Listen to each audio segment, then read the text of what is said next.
오늘의 사연 시작합니다. 제 얘기도 한번 사연으로 보내봅니다. 때는 제가 백수로 지내던 제 작년 가을쯤입니다. 동네 친구들하고 술 한잔 걸치고 꽐라가 될 때쯤마다 거의 무조건 들리던 노래방이 있었습니다.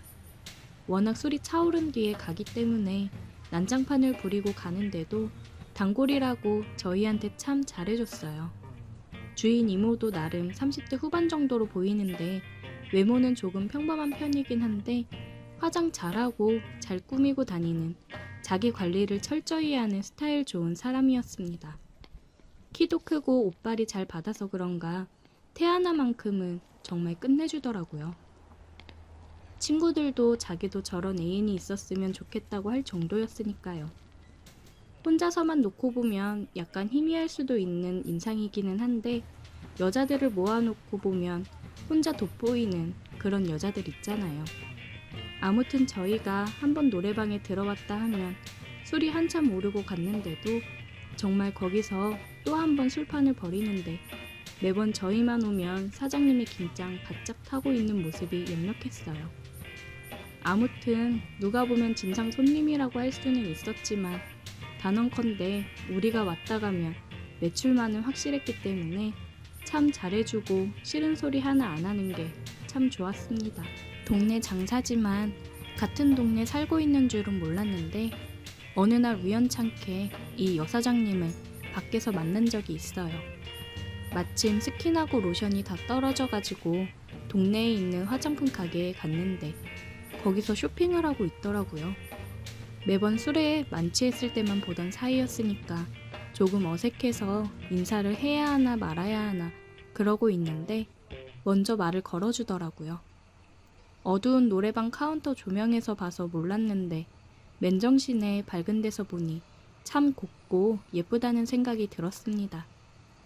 아무튼 그 상황이 어색해서 대면대면하게 인사를 나눴어요. 저희가 맨날 가서 술판 버리고 좀 진상이라 매번 저희 때문에 고생이 많으시죠? 에이, 고생은요. 그런 거 신경 쓰지 말고 자주 와요. 요즘 안 온 지 좀 된 것 같은데 친구들도 잘 지내죠? 우리 때문에 고생이 많다고 인사치레로 한마디 했는데 신경 안 써도 된다고 오히려 요즘 안 온 지 한참 된 것 아니냐며 친구들도 잘 지내냐며 안부까지 묻고 역시나 친절했습니다. 그러고 나서 집에 갔는데 그냥 우연찮게 만난 것 때문에 그런가 자꾸 여사장님이 아른아른 생각이 나고 신경이 쓰여서 오랜만에 친구들을 한 명 한 명 소집했습니다. 역시 레퍼토리는 똑같이 동네 포장마차랑 호프집 돌아다니면서 술에 얼큰이 취하고 남아 도는 에너지를 발산하기 위해 마지막으로 노래방에 들렀는데 여사장님이 그냥 한 말이었는데 또 와줬다고 고마워하면서 반겨주시더라고요. 어머, 이렇게 또 바로 와줬네요. 내가 오늘 서비스 더 넣어줘야겠네. 서비스 많이 주시면 그만큼 술 더 마시면서 매출 팍팍 올려드리고 갈게요. 그동안에는 아줌마 방 주세요 이러고 무례하게 행동하면서 우르르 들어가서 놀다가 잘 놀았어요 하고 우르르 나갔는데 밖에서 한번 마주쳤다고 괜히 친해진 것 같은 기분이 들어서 술 기운에 괜히 반갑게 아는 척을 좀 했습니다. 한 번을 동네에서 마주친 적이 없는데 그날 한번 우연찮게 만났다고 그 뒤로부터는 대낮에 동네를 돌아다니다 보면 가끔씩 마주치게 되더라고요. 맨날 라면만 먹는 것도 지겹고 해서 간만에 동네에 있는 김밥집에 혼자 가서 이것저것 시켜서 먹고 있는데 누가 등 뒤에서 저를 쿡 찌르길래 봤더니 노래방 여사장님이었습니다. 왜 혼자서 밥을 먹고 있냐고 밖에서 제가 혼자 앉아서 먹고 있는 걸 보고 들어왔다고 하더라고요. 그러고는 제 맞은편에 앉아서 혼자 먹으면 쓸쓸하지 않냐고 자기가 같이 먹어주겠다고 하고는 사장님도 김밥 한 줄을 시켜서 뜻하지 않게 이 여사장님하고 같이 식사를 하게 되었습니다. 밥 먹으면서 이런저런 이야기를 나눴어요. 꼬치꼬치 캐묻는다는 느낌이 들 정도로 일은 안 하냐, 애인은 없냐 이런 사적인 것들을 묻는데 여자친구는 있지만 직장은 그만두고 이직 준비 중이라고 말하고 그랬습니다. 저도 별로 할 이야기도 없고 해서 노래방 장사는 잘 되냐, 한 번을 마주친 적이 없는데 이 동네 사시냐, 이런저런 질문들을 했죠. 김밥 먹는데 뭐 얼마나 오래 걸렸겠습니까? 그렇게 우연한 식사 자리는 금방 끝이 났습니다. 대화를 나누면서 알게 된 건 제가 그땐 백수여서 그랬나? 막연히 자기 사업하는 사람이니까 엄청 연상이겠구나 그런 생각을 했었는데 생각보다 많이 어렸습니다. 결혼도 아직 하지 않은 노처녀였는데 뭐 홍기를 놓쳤다 하면서 자기가 별로 매력이 없나 보다 하면서 갑자기 기운이 없어 보이길래 그 말에 할 말이 없어서 이렇게 이쁘신데 남자가 줄을 설 것 같다고 말했는데 되게 좋아하더라고요. 이 동네에서 장사를 한 지는 좀 됐는데 장사 안 되는 날에는 기름값도 못 벌고 가는 것 같고 그래서 고민하다가 이 동네로 아예 이사를 왔다고 했습니다. 가까워지니 절약되는 것도 많고 좋은데 아는 사람이 없어서 조금 외로울 때가 있다고 하는 일이 밤 장사다 보니까 낮에 텅 비는 시간이 있는데 조금 외롭고 쓸쓸하다고 하면서 모처럼 친해진 것 같은데 종종 같이 점심이나 한 번씩 하자고 말하고는 사장님은 저랑 반대 방향으로 그렇게 떠났습니다. 그런데 저도 제가 제정신인가 생각을 한 게 애인을 만나면서도 자꾸 이 여사장님이 떠오르기 시작했어요. 같이 밥을 먹자고 해놓고는 연락처도 주질 않았으니 그냥 예의상 한 말이었을 건데 자꾸 여사장님하고 동네에서 데이트하는 생각을 하게 되고 여사장님 혼자 사는 집에서 같이 시간을 보내는 상상도 하게 되고 그랬습니다. 제가 딴 생각을 하던 거에 대해서 벌을 받은 건가? 어쩌다가 별것도 아닌 이유로 당시에 만나던 여자친구랑 헤어지게 되었습니다. 그래도 그땐 많이 좋아했어서 그런 건지 아니면 그냥 이별한 티를 내고 싶어서 그랬는지 조금 힘든 시간을 보냈습니다. 몇 번을 질척대면서 연락해서 미안하다고 사과하고 다시 만나면 안 되겠냐고 빌고 그랬는데 여자친구는 이미 다른 남자가 생겨있는 상황이었습니다. 환승이별을 당한 거였는데 그것도 모르고 바보같이 매달렸다 그런 생각이 들어서 힘들어했는데 친구들이 이별은 술로 풀어야 하지 않겠냐며 제 이별을 빌미로 술자리를 만들더라고요. 어차피 기분도 꿀꿀했고 술이라도 한 잔 마셔야지 제정신을 차리겠다 그런 생각이 들어서 술로 우울한 기분을 달랬습니다. 친구들이 위로한답시고 같이 술을 나발로 불고 정말 미친 듯이 술을 마셨는데 그날은 무리해서 달렸나 싶을 정도로 술을 많이 마셨습니다.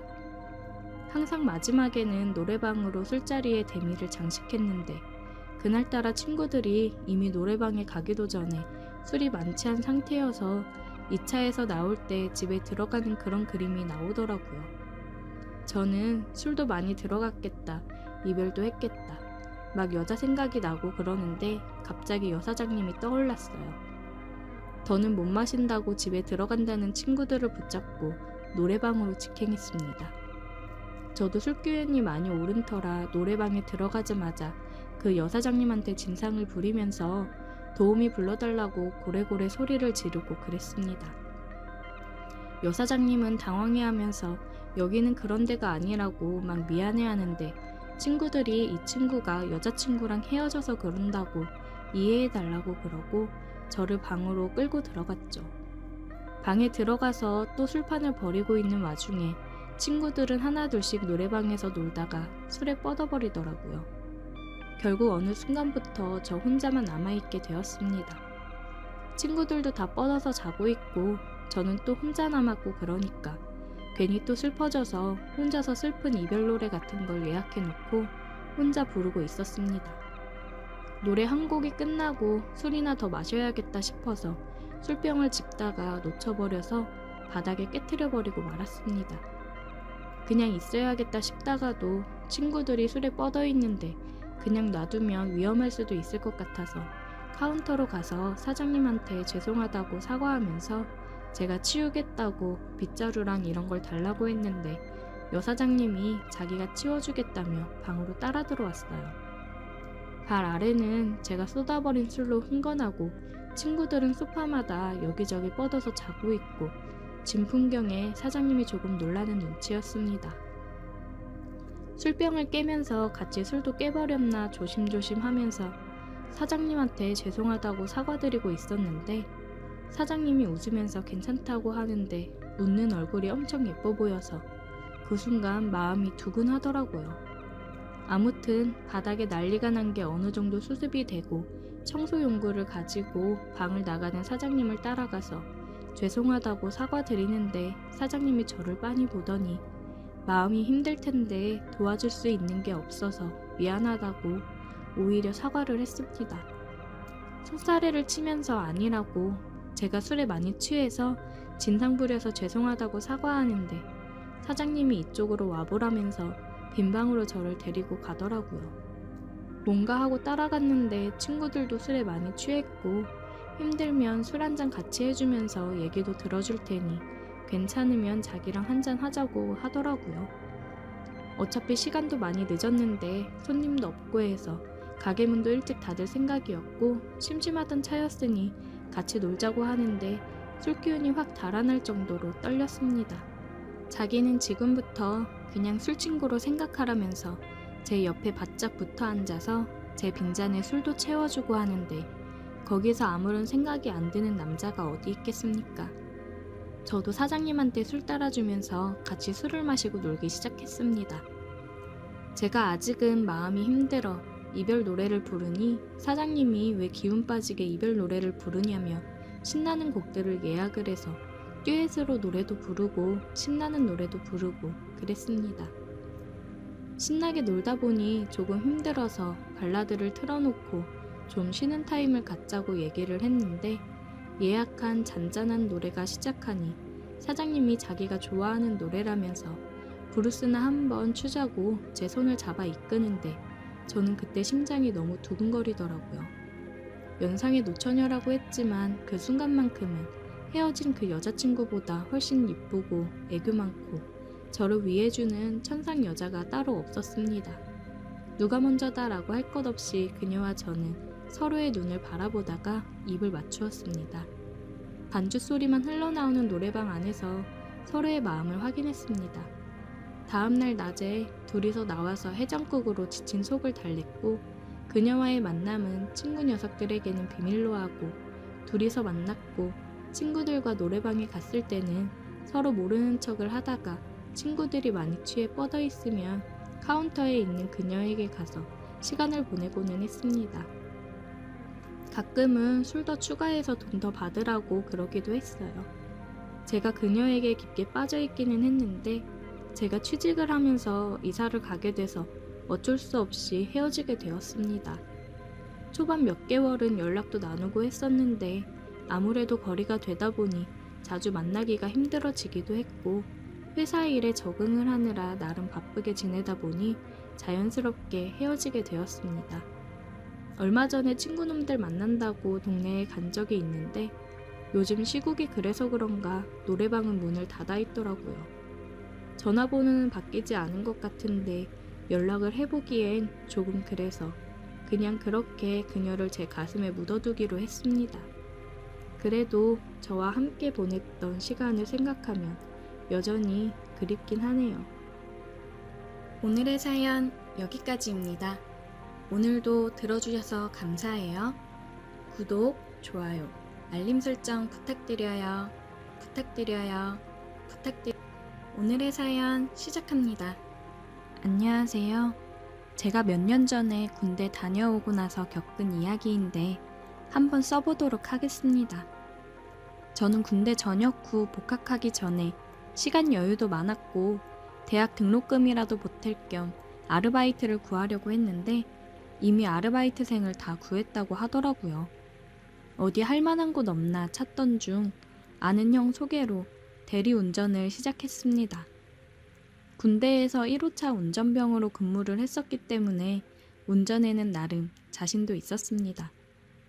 1호차 운전병이라는 게 아시다시피 대대장이 타는 차를 운전해야 했기 때문에 운전 실력도 실력이지만 부드럽게 그리고 대대장님 거슬리지 않게 운전하는 실력도 필요했고 변덕스러운 대대장님과 사모님의 비위도 잘 맞춰야 하는 일이거든요.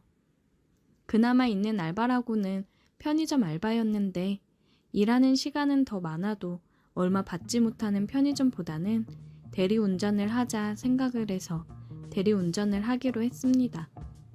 친구놈이 예전에 했었던 공장에서 일하자고 했는데 반복적인 일만 11시간 동안 하고 있으려니 이게 할 게 못 되더라고요. 그래서 그거는 이제 못하겠다고 거절을 했고 일도 적성에 맞아야 오래 하는 건데 돌아다니고 사람들 만나서 이야기하는 걸 좋아하는 저로서는 공장보다야 돈을 덜 벌더라도 내가 좋아하고 편한 운전을 해서 돈을 벌자는 생각에 대리운전을 시작했습니다. 나름 적성에도 맞고 제 나이에서 절대 탈 수 없는 외제차들까지 운전해볼 수 있어서 은근 신나더라고요. 1호차 운전병답게 운전도 스무스하게 잘했고 저보다 나이 많은 어른들에게 비위 맞추는 것도 나름 자신 있었습니다. 그래서 그런지 술 한잔 거하게 한 아저씨들 말하는 것도 좀 들어주고 공감해주면서 대화를 하다 보면 젊은 친구가 말도 잘하고 열심히 사는 것 같아 보기 좋다면서 가끔 팁으로 10,000원짜리 한 장씩 더 챙겨주시곤 했어요. 술 취해서 진상 부리는 취객도 있긴 하지만 매너 좋은 아빠 같은 아저씨들이 많았습니다. 특히 돈 많고 비싼 차를 타는 사람들이 돈이 많아 마음에 여유가 있어서 그런지 매너가 훨씬 좋더라고요. 그래서 대리 나갈 때면 외제차 걸리기를 더 바라고 있었습니다. 그렇게 많이 벌지는 못해도 나름 짭짤한 수익을 올리고 있었어요. 그러던 어느 날 어떤 40대로 보이는 아줌마가 완전 술이 취해서 대리운전을 호출했더라고요. 차도 벤츠였고 아줌마 옷차림이나 가방을 보니까 돈이 좀 있는 사람인 것 같았습니다. 술에 취한 아줌마를 뒷좌석에 앉히고 운전석에 앉아 어디로 가면 되냐고 물어봤는데 얼마나 취했는지 어디냐고 아무리 물어봐도 자기 오늘 집에 안 갈 거라고 집 들어가기 싫다는 말만 계속 하더라고요. 자기랑 잠깐 놀아주면 돈을 더 주겠다길래 속으로 땡 잡았다 싶었습니다. 자세히 보니까 외모도 예쁘장하게 생겼고 피부도 좋고 몸매도 군살 하나 없어서 뒤에서 보면 20대라고 해도 믿을 정도였어요. 게다가 차도 벤츠에 돈도 있어 보이겠다. 잘 보이면 팁을 많이 챙겨주지 않을까 싶었어요. 그래서 이건 기회라는 생각에 집에 들어가기 싫으시면 저랑 드라이브나 하실래요? 밤바다 보러 가실까요? 한번 슬쩍 던져본 말에 좋다고 하더라고요. 초저녁 시간이긴 했지만 동해안까지 가는 건 오바라고 생각해서 가까운 서해바다로 출발을 했습니다. 그냥 아무 생각 없이 무작정 서해안 고속도로를 타고 갔어요. 한참 콜이 많을 시간인데 말하는 거 보니 몇 탕 더 뛰는 거보다 많이 챙겨주겠다 싶어서 그런 건 잊기로 했습니다. 회사에는 오늘은 이대로 퇴근을 한다고 얘기를 해두고 아줌마의 벤츠를 몰고 신나게 고속도로를 달렸습니다. 내려가다가 아산에 있는 삽교청까지 갔는데 그쪽에 인적이 드물고 경치 좋은 쉼터가 많더라고요. 그쪽에서 쉬면서 근처 카페에서 사온 따뜻한 커피를 마시면서 그새 술이 조금 깬 아줌마랑 대화도 나누고 경치를 바라보면서 있었어요. 처음에는 나름 어색하니까 어색함을 풀어보려고 이런저런 이야기를 하기도 했는데 경치가 워낙 좋아서 경치에 반해 크게 떠들 필요도 없이 좋았습니다. 벤치에 앉아있는데 잘 얘기를 나누던 아줌마가 갑자기 눈물을 보이더라고요. 왜 그러세요? 무슨 일 있어요? 나 어떤 거 같아요? 네? 그게 무슨... 여자로서 어때 보이냐고요? 동안이시고 20대 후반이라고 해도 믿겠는데요? 예쁘세요. 정말요? 근데 우리 남편은 왜 바람이 났을까? 얘기를 들어보니 돈 없는 남편 사랑해서 그거 하나 보고 결혼을 했고 사업해보라고 뒷바라지 다 해줬는데 사업이 잘 돼서 점점 커지다 보니 본인 수중으로 돈이 많이 생겨서 그런지 어린 여자들 만나면서 선물 사주고 바람을 피고 다니나 보더라고요. 내 생일 때도 명품백 한 번 사준 적 없는데 그 어린 여자한테는 만난 지 2달도 안 돼서 명품백을 벌써 3개나 사줬더라고요. 오피스텔도 얻어줬어요. 진짜 나는 뭐 바라는 거 없이 사랑하니까 능력도 없고 돈도 없어서 우리 집 눈치 볼까봐 사업이라도 잘 해보라고 열심히 지원해줬는데 어떻게 내 믿음을 깨고 바람을 필 수가 있어요? 어휴, 그러게요. 이렇게 능력 좋고 예쁜 사모님을 두고 바람을 피다니 정신이 나갔네요. 저 같으면 완전 떠받들고 살 텐데. 내가 여자로서 매력이 너무 없나 봐요. 하긴 나 같아도 20대 초반 여자가 그렇게 애교 부리면서 오는데 그런 여자가 더 좋겠지. 사모님도 충분히 매력 있어요. 그러니까 그런 소리 하지 마세요. 괜찮아요. 괜히 위로해준답시고 나 듣기 좋으라는 말 안 해줘도 됩니다.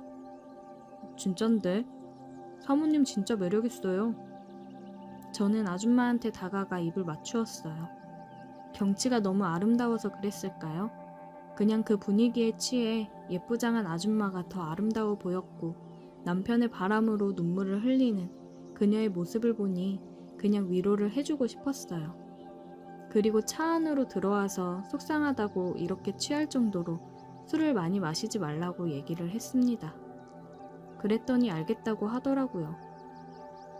오늘 고마워요. 덕분에 기분 전환이 많이 된 것 같아요. 마음이 힘들 때 언제든지 불러요. 그렇게 다시 집으로 돌아오고 나서 생각보다 길어졌던 대리운전이 끝났고 그녀는 시간을 너무 많이 뺏은 것 같다며 미안하다고 많은 돈을 주려고 했지만 왠지 받고 싶지 않더라고요. 그래서 괜찮다고 다음에 밥이나 사달라고 했습니다. 그 이후로 몇 번 만나서 밥도 먹었고 그녀는 남편의 바람으로 이혼을 결정했다고 하더라고요.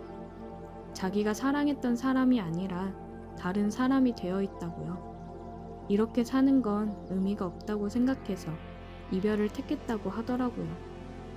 저는 그녀의 새 출발을 응원한다고 했고 그녀는 고맙다며 웃었습니다. 서로에게 응원을 해주는 사이가 되었는데 우리 사이에도 언제 연애의 감정이 싹 트일지 모르겠네요. 그녀를 알아갈수록 정말 매력이 많은 여자란 걸 새삼 또 실감하는 중입니다.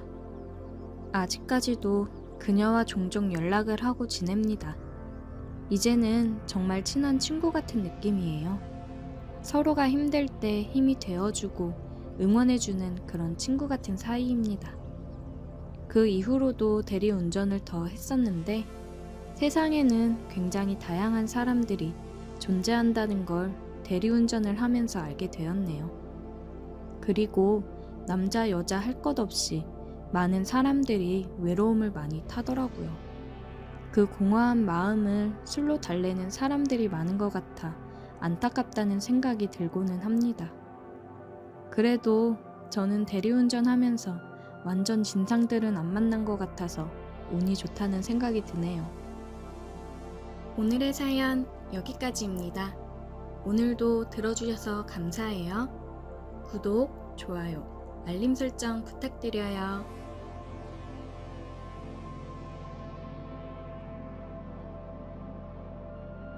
오늘의 사연 시작합니다. 안녕하세요. 저는 20대 여자예요. 하숙집에서 지내다가 고시원으로 나와 살게 된 이야기를 해볼까 합니다. 집안 형편도 넉넉하지 않았고 부모님은 매일 싸우는 게 일상이었어요. 그래서 저는 성인이 되면 바로 독립을 해야겠다고 항상 다짐을 했습니다. 이 집에서 버티고 버텨 성인이 되었고 저는 그동안 알바하면서 조금씩 모아놨던 돈을 들고 그냥 무작정 집을 나와서 서울로 상경했어요. 며칠은 PC방을 전전하며 다녔고 저렴한 가격에 하숙집을 찾아 들어가게 되었습니다. 하숙집 아주머니께서 제 사정을 들으시고는 안쓰러워하며 하숙비도 저렴하게 지낼 수 있게 해주셨어요. 굉장히 감사한 분이죠. 저는 일자리를 구해서 밤낮 없이 알바를 했습니다. 하숙집 아주머니는 건강은 챙겨가며 일을 하는지 물어보고 밥도 맛있는 걸로 많이 차려주셨어요. 하숙집에는 저를 빼고 남자 2명, 여자 3명, 그리고 하숙집 아주머니 부부, 그 아들이 살고 있었습니다. 저는 하숙집 아주머니가 잘 챙겨주고 그래서 감사한 마음에 아주머니한테도 그렇고 아저씨랑 그 아들한테도 살갑게 대했어요. 아들은 보니까 28살이라고 하는데 그냥 백수로 지내는 것 같더라고요. 믿는 구석이 있어서 그런 건지 딱히 일도 안 하고 맨날 빈둥빈둥 거리면서 지냈습니다. 아주머니가 그래서 매번 한숨을 쉬시고 힘들어 하시는 것 같더라고요. 그리고 아저씨는 택시 운전을 하시더라고요. 매번 식사는 집에 들어와서 먹고 그랬어요. 하숙집에서 지내면서 같이 있는 여자들이랑도 좀 가까워졌습니다. 같은 나이 또래이기도 하고 서로 힘든 생활을 공유하면서 더 가까워졌던 것 같아요. 그래서 일이 끝나면 하숙집 앞에 편의점에서 맥주 한 캔씩 하면서 얘기를 나누고 그랬습니다. 아는 사람 없던 저한테는 친구가 생긴 것 같아 좋았어요. 그래서 이렇게 수다를 떠는 시간이 너무 좋았습니다. 언니들은 저보다 하숙집에 오래 있었는데 이전에 있었던 하숙집 관련 이야기를 해주더라고요. 하숙집 아저씨랑 그 아들이 이전에 있던 하숙생들이랑 많이 관계를 가졌었나 봐요. 하숙비를 깎아주겠다느니 사탕 발린 말로 꼬신 거죠. 근데 이걸 그 아버지건 아들이건 하는 짓이 똑같았다는 거예요. 역시 핏줄은 못 속인다고 하더라고요. 그러다가 그걸 아주머니한테 들키는 바람에 하숙집에서 쫓겨났다고 하더라고요. 아주머니가 참 불쌍했습니다. 제가 알바를 하느라 바빠서 하숙집에서는 거의 잠만 자느라 자주 마주치지는 못하지만 볼 때마다 음흉한 눈빛이 별로긴 했어요. 저 사람들은 최대한 안 마주치는 게 좋겠다 생각이 들었습니다. 저는 열심히 돈을 모으고 있었어요. 하숙비랑 휴대폰 요금 제외하면 크게 돈 쓸 일도 없었습니다. 매일 알바 갔다가 집에 와서 자기만 하니까 크게 돈 쓸 일도 없었습니다. 1년 정도를 밤낮 없이 알바를 해서 딱 1,000만 원을 모았습니다. 정말 옷도 안 사입고 나가서 뭘 사 먹지도 않고 모았어요. 정말 힘들어서 술이 먹고 싶다 하면 집 앞 편의점에서 맥주 한 캔 딱 마셨습니다. 알바를 하면서 친하게 지낸 언니 한 명이 있는데 그 언니가 어느 날 그러더라고요. 언제까지 하숙집에 있을 거냐고요. 다른 사람들이랑 어떻게 보면 같이 공동으로 사용하는 것도 많고 할 텐데 안 불편하냐고 하더라고요. 그래서 저는 딱히 불편한 거 없다고 어차피 사람들 마주칠 일도 별로 없다고 했습니다. 그래도 언제까지 하숙집에서 생활할 거야. 괜히 조용히 해야 되고 불편하지 않니? 그런 건 좀 있긴 한데 감수해야죠. 지낼만 해요. 나 이번에 돈 모은 걸로 원룸 들어갈 거거든. 너도 같이 들어갈래? 원룸이요? 글쎄요. 원룸 월세 엄청 비싸지 않아요? 아는 사람이 이번에 건물 지어서 월세 내거든? 그래서 지금 들어오면 풀옵션으로 월 30만 원 월세만 내게 해준대. 완전 대박이지. 풀옵션인데 월 30이면 이 가격에 어디서 지낼 거야. 풀옵션인데 보증금 1,000만 원에 월세 30이면 대박이지 않아? 와, 진짜 월세 30이에요? 진짜 괜찮네요. 아무래도 같이 살면 트러블 생길 수도 있는 거고 너도 들어온다고 하면 내가 잘 얘기해줄게. 옆집에서 같이 살면 혼자 살기 무섭지도 않고 얼마나 좋아. 그렇긴 하죠. 근데 보증금 마련할 돈도 없고. 너 이번에 적금 만기라며? 그거 이럴 때 쓰려고 모아놓은 거 아니야? 이런 행운 오기 쉽지 않다 너. 아는 지인만 이렇게 혜택 주는 거야. 얼마 안 가서 방 다 나갈 수도 있어. 저는 언니의 말에 많은 고민이 되었습니다. 하숙집이 아무리 잘 챙겨준다고 해도 공동체 생활이기 때문에 너무 늦은 시간에 들어가거나 씻거나 할 때 눈치가 보이고 불편하기는 했거든요. 제가 알바를 밤늦게까지도 하다 보니까 들어가는데 괜히 눈치가 많이 보였습니다. 일 끝나고 가서 씻는 것도 눈치 보여서 제대로 씻지도 못하고 잠들 때가 많았고요. 알겠어요, 언니. 그럼 저도 같이 들어갈게요.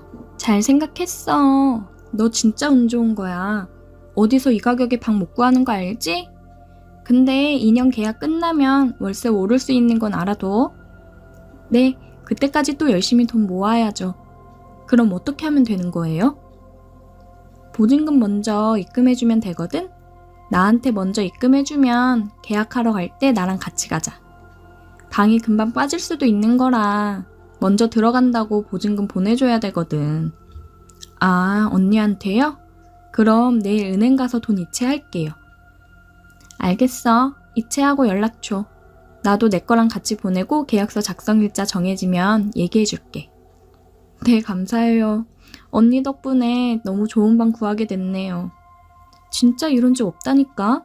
내일 시간 되면 방 먼저 보러 가볼래? 아, 저 내일 은행 갔다가 알바 가야 돼서 내일은 가볼 시간은 안 될 것 같아요. 그럼 시간 될 때 방 구경도 하러 가자. 네, 좋아요. 감사합니다.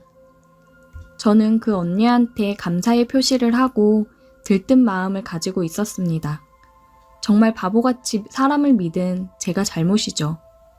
제대로 잘 알아보고 했어야 되는데 다음날 저는 은행에 들려서 이체를 했고 이체 완료했다고 문자를 남겼는데 연락이 없더라고요.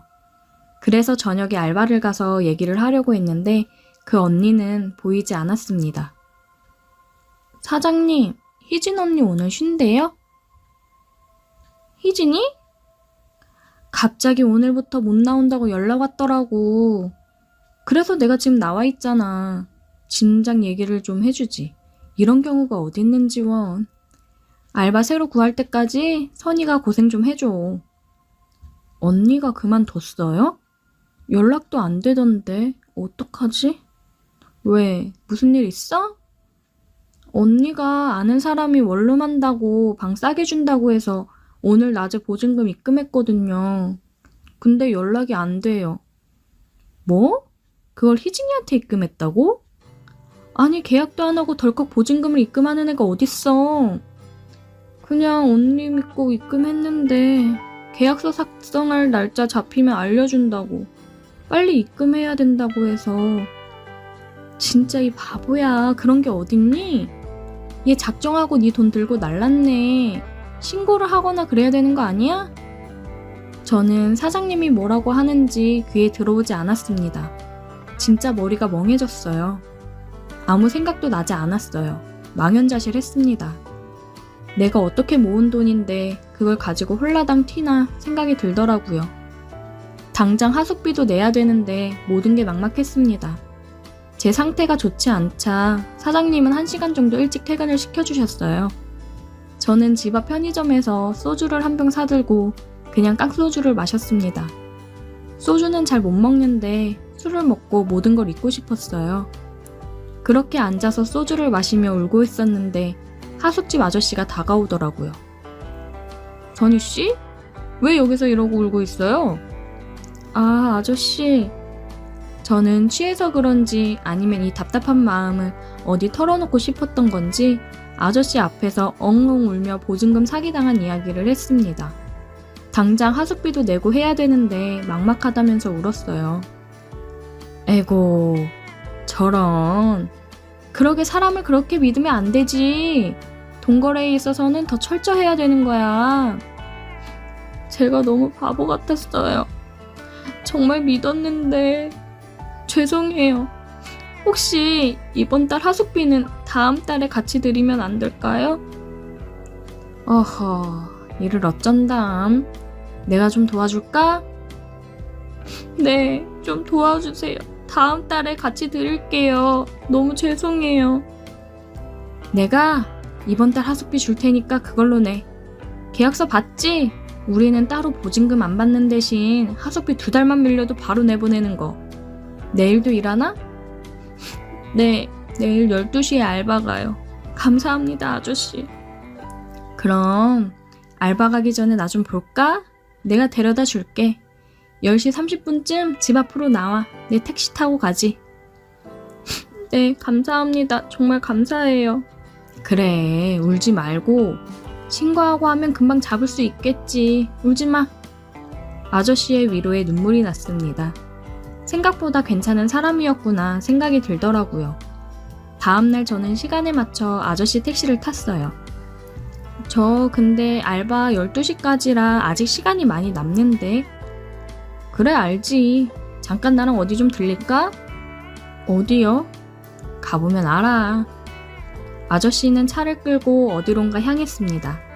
도착한 곳은 인적이 드문 공원이었어요. 아저씨, 여기는 왜... 선이야, 내가 앞으로 하숙비는 해결해주마. 그럼 선이도 뭔가를 해줘야 되지 않겠어? 아, 이게 언니들이 말했던 거구나 생각이 들었습니다. 하숙비는 시간을 주시면 제가 마련할게요. 왜 어렵게 가려고 그래? 앞으로 하숙비 생각은 안 해도 된다니까? 하숙비 올리고 그러면 또 어디로 나갈래? 돈도 없으면서 갈 곳도 없어. 잘 생각해봐. 돈도 없고 갈 곳도 없는 저는 그 말에 침묵을 할 수밖에 없었습니다. 택시 안에서 아저씨는 저에게 키스를 했고 의자는 뒤로 젖혀졌습니다. 그리고 저는 알바를 하러 왔어요. 사는 게 참 힘든 거구나 생각이 들더라고요. 알바가 끝나고 집에 가면 하숙집 아저씨는 조용히 방문을 열고 제 방으로 들어왔고 제게 또 키스를 하고 뜨거운 시간을 보내고 나가고는 했습니다. 저는 또 방문이 열리길래 당연히 하숙집 아저씨일 거라 생각을 했는데 그 아들이 이번에는 방문을 열고 들어왔어요. 무슨 일이세요? 나 다 알고 있어. 네? 뭐를요? 너 우리 아버지랑 그러는 거 다 안다고. 저는 너무 놀라 아무 말도 할 수가 없었습니다. 언제부터야? 아버지가 뭐 해준다디? 어? 한 번만 눈 감아주세요. 죄송해요. 나도 좀 해줘야지. 아버지만 재미 볼 순 없지. 그 아들놈은 저에게 키스를 하고 침대에 눕혔습니다. 아버지가 어떻게 해줬어? 이쪽을 기분 좋게 해줬나? 수치스러운 말들을 하면서 그 사람은 저를 농락했습니다. 앞으로 내 말도 잘 듣는 게 좋을 거야. 안 그러면 우리 엄마나 사람들한테 다 얘기할 테니까. 아들놈이 방을 나가고 나서 저는 숨죽여 울었습니다.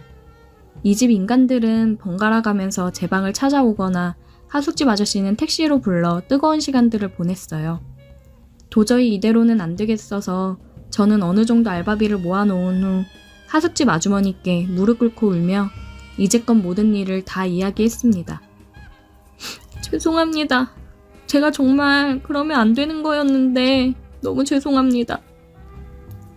그러게, 차라리 나한테 속 시원히 얘기를 하지 그랬니? 내가 너한테 믿음을 주지 못한 사람이었니? 왜 네 인생을 네가 그렇게 망쳐버리는 거야? 이제 됐다. 이미 벌어진 일 더 이상 얘기해봤자 뭐하겠니? 우리 집 사람들은 내가 알아서 하마. 너도 더 이상 여기서 지내는 건 힘들 거야. 3일 주마. 3일 안으로 정리해서 나가라. 아주머니는 저에게 3일의 시간을 주셨고 저는 모아놓은 돈으로 고시원을 알아봤습니다. 딱히 짐이 없었기 때문에 이사라고 할 것도 없었어요. 저에게 3일의 시간을 준다고 얘기를 한 다음날 아주머니는 저에게 봉투를 쥐어주었습니다. 방 구할 때 보태라고 돈을 주시더라고요. 내가 남편 관리, 아들 관리 못한 죄가 크다. 이 돈 얼마 안 되지만 조금이라도 보탰어. 아니요, 제가 이걸 어떻게 받아요. 저 죄송해서 이 돈 못 받습니다. 이거 받아야 내 마음이 편해서 그래. 이제 이걸 끝으로 다시는 보지 말자. 저는 다시 한번 사죄의 인사를 드리고 그 집을 나와 고시원에서 생활하고 있습니다. 한순간의 판단의 실패로 돌이킬 수 없는 실수를 했지만 앞으로 정신 차리고 노력해서 살아가다 보면 좋은 날이 오긴 하겠죠? 오늘의 사연 여기까지입니다. 오늘도 들어주셔서 감사해요. 구독, 좋아요, 알림 설정 부탁드려요. 오늘의 사연 시작합니다. 안녕하세요. 저는 30대 평범한 남자입니다. 저는 그냥 평범하게 직장 생활을 하고 있는 남자예요. 요즘 아내 때문에 정말 미치겠어서 이렇게 글을 남겨봅니다. 남들이 보면 아주 복에 겨운 소리를 한다고 할 테지만 저는 하루하루가 무섭고 힘이 듭니다. 제 아내는 같은 30대로 저보다 3살이 어립니다. 굉장히 이쁘고 매력적인 여자예요. 연애할 때도 잠자리 하나는 정말 끝내주게 잘하긴 해서 좋긴 했는데 결혼을 하니까 퇴근하고 나면 하루 종일 붙어있게 되잖아요. 정말 시도 때도 없이 하려고 해서 미치겠습니다. 결혼 1, 2년 차 신혼 때는 마냥 좋았죠. 퇴근하고 가면 사랑하는 아내가 나를 위해 맛있는 저녁을 차려주고 같이 맛있게 밥 먹고서 뜨거운 사랑을 나누는 게 신혼 때는 다들 좋잖아요. 그게 신혼의 맛이기도 하고요. 그런데 이게 3년차 되어 가니까 이게 슬슬 힘들어지더라고요. 저는 일을 하고 피곤해서 좀 쉬고 싶을 때도 있는데 아내는 정말 매일 지치지도 않는지 자꾸만 부부관계를 하려고 합니다. 한 번으로 끝나면 그나마 다행이에요. 절대 한 번 시작하게 되면 한 번으로 끝내지를 않습니다. 그러면 저는 다음날 출근도 해야 되는데 너무 피곤하고 힘들어서 회사에서 일할 때도 지장이 생기더라고요. 그래서 아내한테 너무 피곤하다, 힘들다 얘기를 해봐도 사랑이 식은 거냐며 상처를 받아 우울해하는데 또 그 모습을 보자니 미안하기도 하고 마음이 불편해서 죽겠습니다. 회사에 가면 다들 저한테 집안에 무슨 일이 있냐고 물을 정도예요. 살도 많이 빠졌습니다. 아내야 전업주부니까 솔직히 저보다는 힘들지 않잖아요. 아이도 없는데 체력이 저보다는 많이 남아 돌겠죠. 근데 저는 가끔 야근을 할 때도 있고 그런데 야근한 날도 어김없이 저를 잡아먹으러 달려듭니다. 오빵! 오늘도 일하느라 많이 힘들었지? 내가 싹 풀어줄게요. 자기야, 나 오늘은 야근도 하고 너무 힘들다. 우리 오늘은 그냥 자자, 응? 뭐야? 자기 언제는 내가 이렇게 해주는 게 하루 피곤 날려준다고 좋아했으면서 왜 이렇게 변했어? 아니, 그게 아니라 진짜 너무 힘들어서 그래. 힘이 하나도 없어서 하지도 못할걸. 그건 걱정하지 마. 자기는 그냥 가만히 있어요. 내가 다 알아서 할게. 아내는 또 저를 잡아먹기 시작했습니다. 진짜 기가 쪽쪽 빨리는 기분이었어요. 위에서 아내는 너무 좋다는 표정을 하며 혼자 홍콩 갈 준비를 하더라고요. 매일이 너무 힘이 들었습니다. 그래서 요즘은 다른 사람 업무도 가지고 와서 제가 하는 편이에요. 차라리 야근을 하고 아내가 잠들었을 때 집에 들어가는 게 속 편하더라고요. 안 자고 기다리는 경우도 많지만 대부분 기다리다가 잠들면 저는 조용히 서재방 가서 일하다가 잠든 척 자다가 아침에 아내가 방으로 와서 깨우면 그때서야 깜빡 잠이 든 척 연기를 하며 일어나고는 했습니다. 회식이나 친구들을 만나서 술도 잘 안 마시는 편이었어요. 술을 잘 못하기도 하고 그냥 집에서 편히 쉬는 게 더 좋았거든요. 근데 요새는 먼저 우리 회식 안 하냐고 제안을 하기도 하고 친구들한테 연락해서 약속을 잡아서 술 마시고 집에 늦게 들어가고 그랬어요. 취해서 그냥 아내가 뭐라고 하든 대꾸할 정신도 없이 잠들어 버리자 싶었습니다. 근데 웬걸? 제가 취해서 정신이 있건 없건 간에 아내는 자기가 할 일을 열심히 하더군요. 술에 취해 제정신이 아닌데도 이게 잘 된다는 게 어이가 없었습니다. 이러나 저러나 아내는 자기 욕구를 채우기 바쁜데 괜히 술 마시고 야근하면서 내 몸 망치느니 그냥 집에 일찍 들어가자 싶더라고요. 하루는 아내랑 집에서 저녁을 먹고 있었어요. 자기야, 우리 술이나 한잔 할까? 저번에 선물 받은 와인 있지? 응, 있지. 갑자기 술은 왜? 그냥 자기한테 할 얘기도 있고 선물 받은 와인 마시나 볼까 해서. 알겠어. 내가 꺼내올게. 잠깐만. 저는 크게 심호흡을 하고 아내에게 얘기할 준비를 했습니다. 꺼내온 와인을 한 모금 했어요. 오빠, 이거 진짜 맛있다. 그러게 맛있네. 근데 자기야, 나 할 말이 있는데. 무슨 말? 오빠 할 말 있어서 술 마시자고 한 거구나? 정말 자기가 내가 하는 말에 상처를 받지 말고 정말 진지하게 들어줬으면 좋겠어. 뭐야 무섭게. 뭔데 그래? 자기야, 나 진짜 자기 너무 사랑하는 거 알지? 응, 알지. 근데 자기를 정말 사랑하긴 하는데 매일 우리 사랑의 관계를 하는 게 나 너무 힘들어. 자기 나 살 진짜 많이 빠진 거 알지? 요즘 일하는 것도 힘든데 집에 와서도 쉬지도 못하고 매번 그렇게 하니까 진짜 내 몸에서 힘이 싹 빠지는 기분이야. 뭐야? 오빠는 나랑 하는 게 그냥 힘들었어? 오빠도 좋아했잖아. 근데 왜 말을 그렇게 해? 아니 좋지. 너무 좋은데 그게 정도가 좀 지나치다는 거지. 나도 나이 먹어가면서 예전 체력도 아니고 거의 매일 하니까 뭔가 미적지근한 느낌이랄까? 차라리 좀 뜸하게 하면서 분위기 제대로 잡아서 하면 우리가 더 뜨겁게 사랑을 나눌 수 있지 않을까? 너무 충격이야. 오빠는 나랑 하면서 별로 안 좋았다는 거네? 나만 좋아한 거잖아. 예전이랑 오빠 너무 달라졌어. 전에는 맨날 먼저 달려들고 그래놓고 어쩜 이래? 아, 왜 그래? 그런 게 아니고 내가 요즘 체력이 많이 딸려서 힘들어서 우리 조금만 횟수를 줄이자고 얘기하는 거야. 응? 자기야 삐지지 말고. 나 진짜 살 빠진 거 좀 봐. 나 회사에서도 너무 힘들단 말이야. 일단 오빠가 무슨 말 하는지 알겠어. 나 오늘 먼저 잘게. 오빠가 뒷정리 좀 해주라. 아내는 완전 시무룩해져서 방으로 들어갔습니다. 괜히 아내에게 미안하기는 했지만 제가 살기 위해서는 이 방법밖에는 없었습니다. 저도 일단 살고 봐야죠.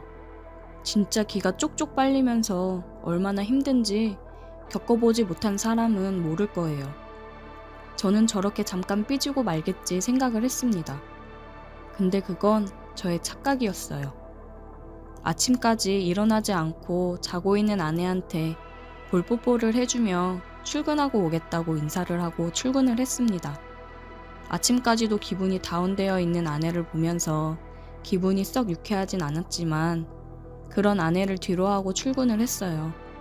퇴근하고 집에 가는 길에 아내가 좋아하는 빵을 잔뜩 싸서 들어갔습니다. 자기야, 나왔어. 응, 오빠 왔어? 내가 좋아하는 빵이네. 안 그래도 먹고 싶었는데. 고마워. 아내는 아침과는 다르게 기분이 매우 좋아 보였어요. 자기 좋아하는 거 잔뜩 사왔지. 저녁 간단하게 먹고 빵 먹자. 내가 저녁 준비할 테니까 옷 갈아입고 나와. 저는 좋아진 아내를 보고 다행이라고 생각하고 옷을 갈아입고 나갔어요. 짠! 오빠 건강 생각해서 내가 건강식으로 준비했지. 그리고 이거. 밥 먹고 꼭 챙겨 먹어. 이게 남자한테 엄청 좋은 영양제래. 이거 먹으면 안 되던 것도 되게 해준다고 엄청 유명해. 아내는 식사도 건강식에 남자한테 좋다는 영양제를 잔뜩 구매했더라고요. 아, 응, 고마워. 잘 챙겨 먹을게. 그거 먹고 오늘 한번 해보자. 약효가 얼마나 좋은지 봐야지.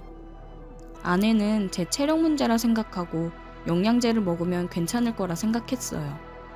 그렇게 저는 또 기가 쏙 빨렸습니다. 그런데 약효가 있기는 한 건지 피곤하거나 힘들지는 않더라고요. 아, 도대체 이걸 어떻게 해야 하나 고민을 하던 차에 퇴근 후 더 어마어마한 게 저를 기다리고 있었습니다. 저녁을 먹고 아내는 저한테 약을 먹으라고 챙겨줬습니다. 그리고 저는 서재에서 잠깐 일을 하고 있었는데 아내가 들어왔어요. 주인님! 메이드복을 입은 아내가 들어왔습니다. 저는 사례가 걸려 헛기침을 했어요. 아니, 자기야 이게 뭐야? 오빠가 매일 똑같이 해서 지루해하는 것 같아서 내가 준비했지. 주인님, 뭐 필요하신 거 없으신가요? 제가 다 해드릴게요. 아니, 정말 힘들지만 메이드복을 입고 저에게 얘기를 하는 아내를 보니 정말 참을 수가 없더라고요. 저는 아내에게 달려들었습니다. 아이 참 주인님, 너무 급하시다. 이쪽으로 오세요. 제가 해드릴게요. 그렇게 저는 힘든 줄도 모르고 아내랑 뜨거운 밤을 보냈습니다. 다음날 아침이 되니 출근하기가 힘들더라고요. 퇴근을 하고 집에 가니 간호사 옷을 입은 아내가 저를 맞이하더라고요. 오셨어요, 환자분?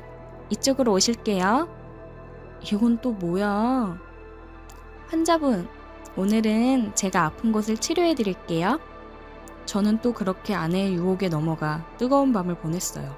그 다음에는 스튜어디스, 또 그 다음에는 기모노, 그 다음에도 정말 이런 건 도대체 어디서 이렇게 사오는 건가 싶을 정도로 많은 복장을 준비해서 매일을 새롭게 해주더라고요. 참, 그런 아내의 모습을 보면서 정말 대단하다 싶었습니다. 그래서 저는 이렇게 하다가는 안 되겠다 싶어서 자녀 계획을 세우기로 했습니다. 임신을 하면 지금처럼 관계를 자주 하지 못하고 아이가 태어나면 육아하느라 지쳐서 여자들은 관계 생각이 안 난다고 하더라고요. 저에게는 아이만이 제가 숨 쉴 수 있는 유일한 길이라고 생각을 했습니다. 저는 아내에게 이런저런 말로 구슬려 아이를 갖자고 얘기했어요. 우리 아이 가질 때도 되긴 했지. 근데 나는 아직 이렇게 오빠랑 둘이 알콩달콩 지내는 것도 좋은데. 에이, 자기야. 나도 나이가 있고 우리 신혼 즐길 만큼 즐겼고 아이 태어나면 또 다른 가정에 행복이 생긴대.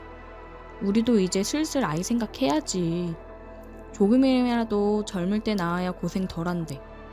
자기 출산하고 그러면 내가 진짜 열심히 옆에서 같이 육아할게. 그렇게 저는 아내를 꼬셨고 아내는 아이를 갖는 거에 동의를 했습니다. 저희는 그래서 열심히 날짜 계산을 하며 임신 준비를 하고 있습니다. 제발 빠르게 임신 성공해서 예쁜 아이를 낳아 육아에만 전념하여 행복하게 살 수 있게 기도해 주세요. 오늘의 사연 여기까지입니다. 오늘도 들어주셔서 감사해요. 구독, 좋아요, 알림 설정 부탁드려요. 오늘의 사연 시작합니다. 저는 30대 중반의 평범한 회사를 다니는 아주 평범한 남자입니다. 저에게는 예쁜 와이프와 아이들이 있습니다.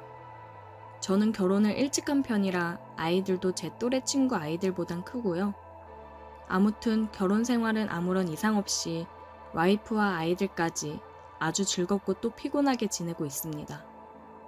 아이들과 와이프와 같이 재밌게 지내면 그만큼 에너지가 필요하니 피곤한 건 당연한 거겠죠. 저는 이렇게 즐겁게 살고 있는데요.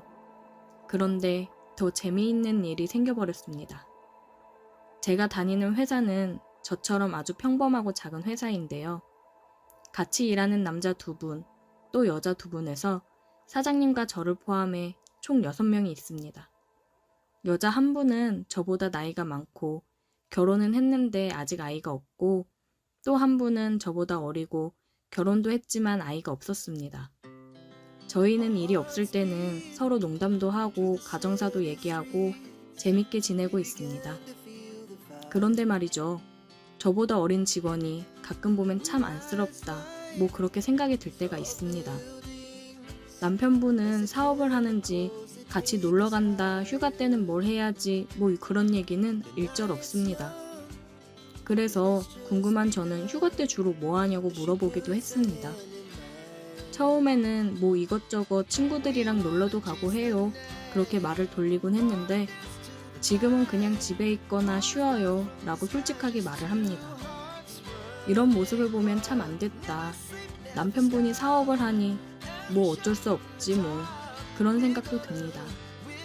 나이가 저보다 많은 여직원분은 남편분이 저희와 같이 평범한 회사를 다녀서 시간도 맞고 휴가도 맞춰서 놀러가고 해서 그런지 이분은 뭐 불평도 없고 불만도 없고 그냥 저냥 사는 것 같았습니다. 남직원들은 그냥 사는 것 같습니다. 남자들 얘기는 재미가 없어서 안 하는 걸로 할게요. 저희는 평소처럼 일을 하다가 농담도 하고 여러 얘기를 했습니다. 이날은 한 분은 휴가에 두 분은 출장, 그래서 1시간 정도는 그 어린 직원이랑 같이 사무실을 지켰습니다. 제가 말도 많고 재미는 없지만 관심들이 많아서 말을 많이 거는 편이라 사람들도 저에게 말을 많이 거는 편입니다. 어린 여직원이랑 둘이 있는데 저는 할 일이 있어 업무에 집중을 하고 있었죠. 그런데 여직원이 옆에 와서 계속 말을 거는 겁니다. 집에 가면 뭐 하는지, 집에서 뭘 하면 재밌게 지내는지 등등 말이죠. 이렇게 묻더군요. 집에서는 주로 뭐 하세요? 집에 가는 거 재미있어요? 재밌죠. 집에 가면 진짜 귀여운 애기들도 있고 이쁜 마누라가 있으니까요. 아직도 와이프가 이쁘세요? 아이들은 뭐가 그렇게 귀여워요? 아이들 엄청 이뻐하시나 봐요. 와이프는 세상에서 제일 예쁘고 사랑스럽고요. 아이들은 정말 천사들 같아요. 힘들게 아빠 하면서 따라다니고 뭘 해달라고 하는 게 많아서 그렇지 피곤한 거 빼고는 정말 너무 감사하고 좋아요.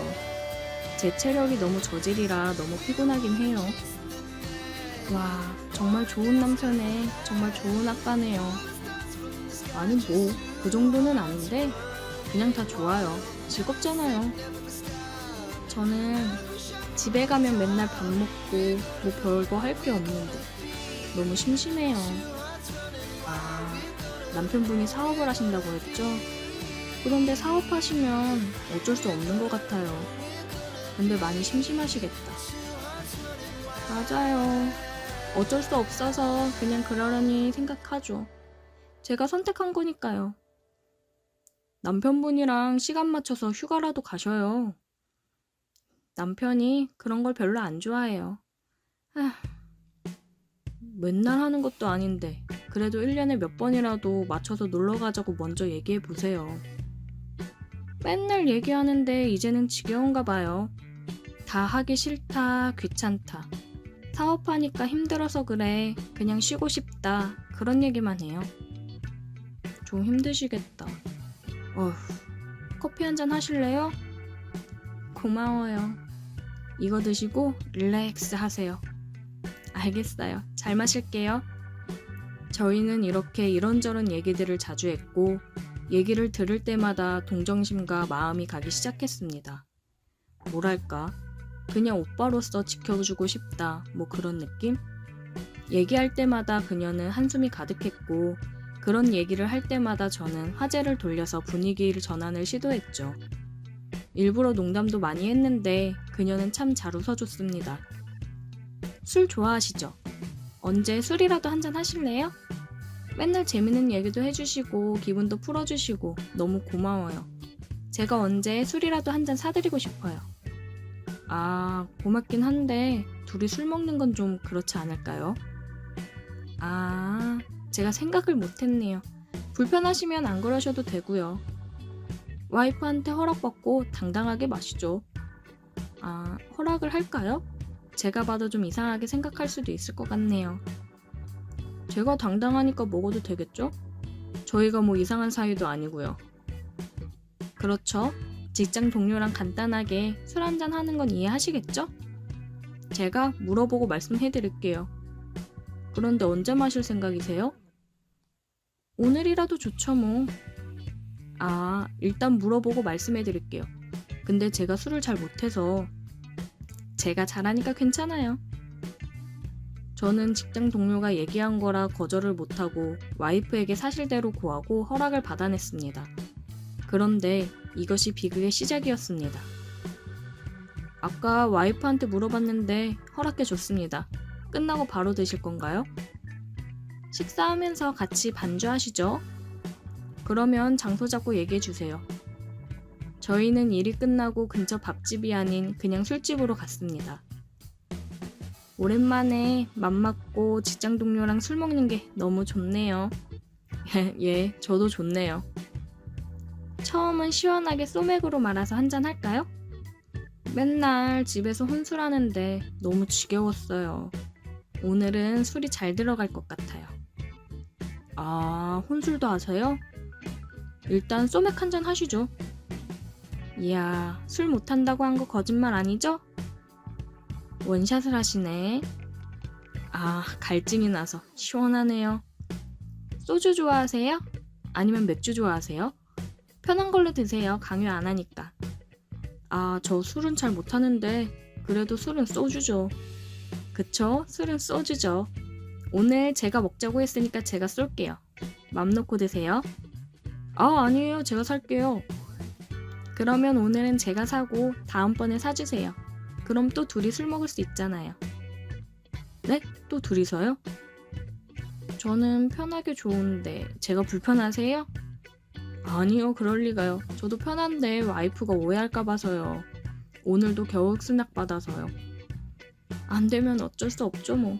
그건 그렇고 와이프분은 언제 만나셨어요? 어디가 그렇게 좋았어요? 결혼한 지는 얼마나 되신 거예요? 천천히 물어보세요. 아직 시간 많아요. 네, 제가 그동안 사람을 많이 못 만나서 흥분돼서 그랬나 봐요. 첫째가 5살이니까 7년 전에 만났어요. 2년 만나고 3년 될 때 결혼한 것 같아요. 와, 빨리 결혼하셨다. 지금도 결혼 생활 재미있어요? 재밌죠. 와이프랑 마음도 잘 맞고 아이들도 너무 예쁘고요. 커가는 재미가 아주 쏠쏠해요. 저는 맨날 아주 지겨운데 부럽다. 나도 그냥 평범한 남자 만나서 결혼할 걸 그랬어요. 맨날 남편 하는 일 이해해주고 기다리기도 너무 지쳤어요. 결혼하기 전에는 그래도 가고 싶은데 가고 데이트도 즐기고 다 했는데 지금은 저보고 다 이해하라는 시기예요. 집에만 있으니 이제 적응되기 하기도 했는데 이게 진짜 결혼한 건지 뭔지 도대체 모르겠어요. 다 사는 게 틀리니 이해할 부분은 하고 살아야죠. 별 수 없잖아요.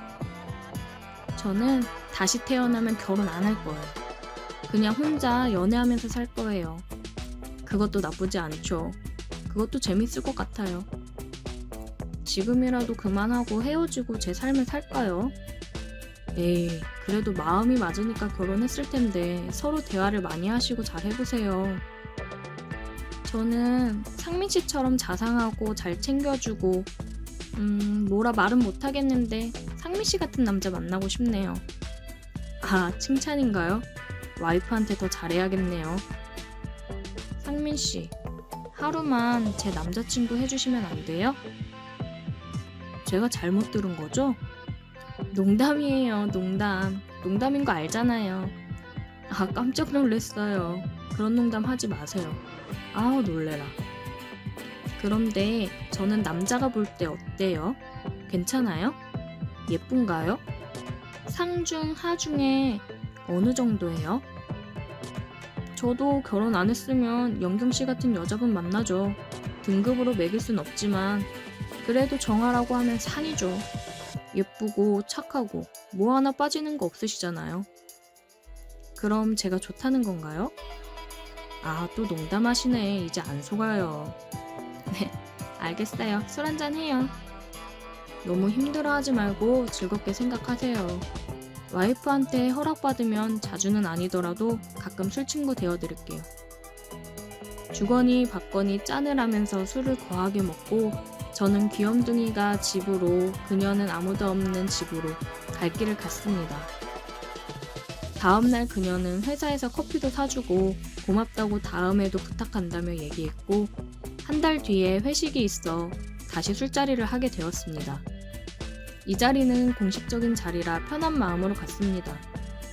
술자리를 하던 중 문자가 와서 보니 영경씨가 문자를 했습니다. 1차 끝나고 따로 한잔 하자고요. 둘이 먹는 자리가 편하다고 말이죠. 일단은 봤지만 답장은 안 보냈습니다. 혹시라도 누가 볼까 말이죠. 제가 문자 보냈는데 보셨어요? 일부러 답장 안 한 거죠. 조금 있으면 술자리 끝난다고 하니까 따로 한잔 해요. 기다릴 거예요. 아, 자리가 좀 그렇지 않나요? 일단은 알겠어요. 저는 술이 좀 돼서 알딸딸한 상태였는데 그녀는 보니 멀쩡했습니다. 회식이 끝나고 그녀는 제 옆으로 와서 상민 씨는 조금 취한 것 같네요 라고 말하며 갑자기 귀엽다고 훅 들어왔습니다. 저는 술 취한 척 못 들은 척 했고 그녀는 저를 끌고 술집으로 갔습니다. 상민 씨는 술 취하니까 더 귀엽고 더 잘생긴 것 같아요. 아니에요. 저 이제 나이 많이 먹고 살쪄서 별로예요. 아, 상민 씨, 나 상민 씨랑 데이트하고 싶어요. 제 부탁 들어줄 수 있어요? 안 돼요. 저는 가정도 있고 그럴 수 없어요. 미안해요. 아니, 뭘 하자는 게 아니고 출장 간다고 하고 하루만 다른 데서 데이트만 해주면 안 돼요? 안 돼요. 그건 와이프한테 너무 미안할 것 같아요. 그럴 수 없어요. 그럼 일단 우리 술이나 좀 먹어요. 아까 술을 많이 못 먹었어요. 짠해요, 짠. 이거 봐, 너무 귀여워. 아, 진짜 어떡하지? 상민 씨, 하루만 데이트 해줘요. 아니, 진짜 안 된다고요. 저는 애도 있고 안 돼요, 안 돼. 귀여워. 내가 상민 씨 취해서 그러는데 언젠간 잡아먹고 말 거야. 사자도 아니고 뭘 잡아먹긴 뭘 잡아먹어요. 그런 말 하지 마요. 두고 봐요. 나는 이제 내가 술을 먹는 게 아니라 술이 나를 먹고 있었다. 어느 순간 필름이 나갔다가 들어오길 반복했고 집에 가야겠다는 생각이 들었어요. 아, 너무 많이 먹어서 이제 집에 가야 될 것 같아요. 막병 먹고 가요. 그럼 되죠? 더 못 먹을 것 같은데. 아, 힘들어요. 이것만 먹어요. 그럼 상민 씨가 더 귀여워지니까. 아, 이게 막병이에요, 진짜로. 그녀는 마지막 병을 먹겠다며 자리를 제 옆으로 옮겼고 지는 술을 안 먹고 자꾸 나에게 술을 먹였어요. 왜 자꾸 나만 줘요? 영경 씨도 먹어요. 나도 먹고 있거든요. 아, 상민 씨 진짜 귀엽다. 내 거 하고 싶은데 안 돼요? 그녀가 순식간에 내 입술에 입맞춤을 했고 술이 잠깐 깼습니다. 뭐 하는 거예요? 아, 이제 그만 먹고 갈래요. 실수예요, 실수. 이제 거진 다 먹었으니까 화 풀고 이것만 먹고 가요. 진짜로 장난 안 칠게요. 내가 맨날 집에만 있었는데 상민 씨가 너무 재밌게 해주니까 고마워서 뽀뽀 한번 했어요. 그것도 못해요, 정말? 안 되는 건 안 돼요. 다신 하지 마세요. 그렇게 한 잔 한 잔 먹고 마지막 잔을 마셨는데 마지막 잔으로 저는 필름이 완전히 끊겼습니다. 상민 씨, 일어나요. 집에 가야죠. 눈을 떠보니 못해. 이게 뭔가, 이게 뭐예요? 내 옷은 왜 다, 뭐예요, 영경 씨? 상민 씨가 술이 너무 취해서 잠깐 술 깨고 가려고 데리고 왔어요. 제가 뽀뽀하니까 와이프 이름인지 잘 모르겠는데 부르면서 제 입술에 입맞춤을 하고 저를 만졌어요. 저도 모르게 응했고요. 아, 진짜 미안한데요. 우리 술 먹고 진짜 실수한 거니까 이번 일은 정말 없던 걸로 해요. 정말 미안해요. 없던 걸로 해줄 테니까 대신 한 달에 한 번 만나서 데이트해요. 아무도 모르는 데로 가서 데이트해요. 그럼 비밀로 할게요.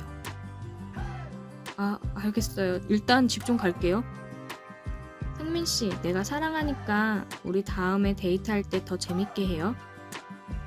회사에서도 볼기가 불편했고 그래도 애써 아닌 척하며 지냈습니다. 그녀에게 문자가 왔고 다음 주에 데이트를 하자고 문자가 왔습니다. 저는 알겠다고 했고 다른 지역으로 가서 데이트를 하자고 얘기를 했어요. 우리는 그렇게 하지 말아야 할 선을 넘고 말았습니다. 우리는 치밀하게 다른 지역으로 각자의 차를 타고 가서 만났습니다. 상민씨, 우리 귀여운 상민씨, 내가 얼마나 보고 싶었는지 알아요? 저도 결혼 안 했으면 이래도 되는데 지금은 아닌 것 같아요. 이 말 하려고 나왔어요. 자꾸 이러면 와이프한테 다 말할 거예요. 그러니까 그냥 한 달에 한 번만 이렇게 만나요. 우리는 그렇게 한 달에 한 번씩 만났고 처음에는 안 된다 이러면 안 된다 그랬는데 지금은 만나는 게 나쁘지 않고 즐거워졌습니다. 한 달에 한 번이니까 말이죠. 우리는 또 다른 지역에서 만났어요. 오늘은 우리 빨리 한잔하고 방 잡고 쉬자 오빠. 알았어, 그게 좋겠지? 응, 오늘은 내가 더 잘해줄게. 알겠어, 나도 오늘은 확실하게 해줄게. 너무 흥분돼. 빨리 가자. 우리는 술 한잔하고 곧장 모텔로 갔습니다. 모텔 현관부터 입술을 덮치면서 들어갔고 샤워 그딴 거 필요 없이 그녀를 만지기 시작했습니다.